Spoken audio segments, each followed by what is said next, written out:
कांग्रेस के वरिष्ठ नेता और एमपी के पूर्व मुख्यमंत्री दिग्विजय सिंह एक बार फिर से सुर्खियों में हैं।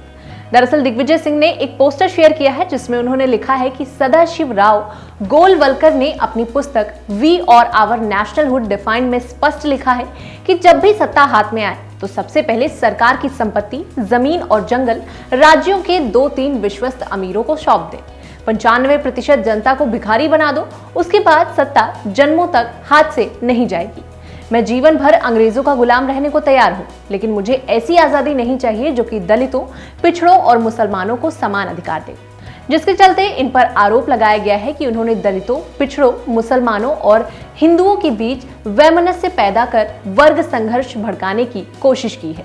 इस मुद्दे को लेकर श्री सिंह पर कई जिलों में आईपीसी की धारा 153A यानी कि धर्म के आधार पर दो समूहों के बीच वैमनस्य फैलाना, धारा 669 यानी कि ख्याति को नुकसान पहुंचाने के इरादे से जालसाजी करना, धारा 500 के तहत मानहानि और धारा 505 के तहत सार्वजनिक शांति भंग करने के इरादे से भड़काऊ सामग्री प्रसारित करने के लिए मामला दर्ज किया गया है। तो कौन है माधव सदाशिव गोलवलकर और ये नाम इतिहास में कुछ लोगों के लिए विवादित तो कुछ लोगों के लिए पूजनीय क्यों है? आज इसी तरह के मुद्दों पर हम चर्चा करेंगे। दरअसल एमएस गोलवलकर आरएसएस के दूसरे और सबसे लंबे समय तक 33 वर्षों तक आरएसएस के प्रमुख थे। इन्होंने साल 1940 से लेकर 1973 तक अपना पदभार संभाला। जब भारत में हिंदुत्व की विचारधारा का जिक्र होता है तो इसका प्रचार प्रसार करने वालों में गोलवलकर का नाम सबसे ऊपर लिया जाता है। इनका जन्म रामटेक महाराष्ट्र में साल 1906 में हुआ था। इन्हें बनारस हिंदू विश्वविद्यालय में उनके छात्र द्वारा सम्मानपूर्वक गुरुजी कहा जाता था, जिसके चलते ये आज भी पूरे संघ और देश भर में इसी नाम से जाने जाते हैं। गोलवलकर का मानना था कि शासन वैश्याओं का धर्म है। कहा जाता है कि उन्होंने सबसे विवादित फैसला आजादी की लड़ाई के समय साल 1942 में लिया था। दरअसल गोलवलकर ने भारत छोड़ो आंदोलन से संघ को पूरी तरह अलग रखने का निर्णय लिया था।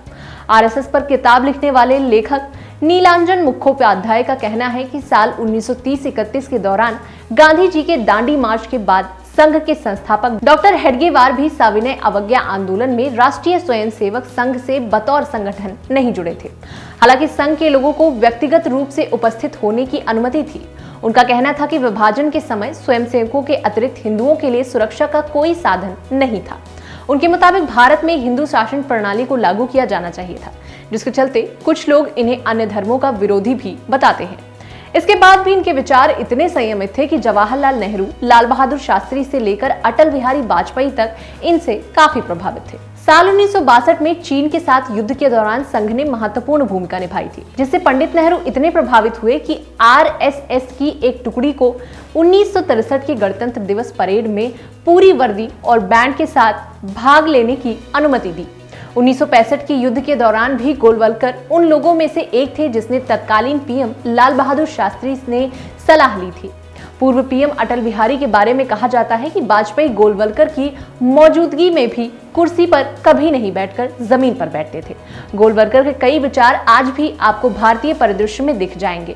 उनके मुताबिक हम केवल समाज के ट्रस्टी हैं।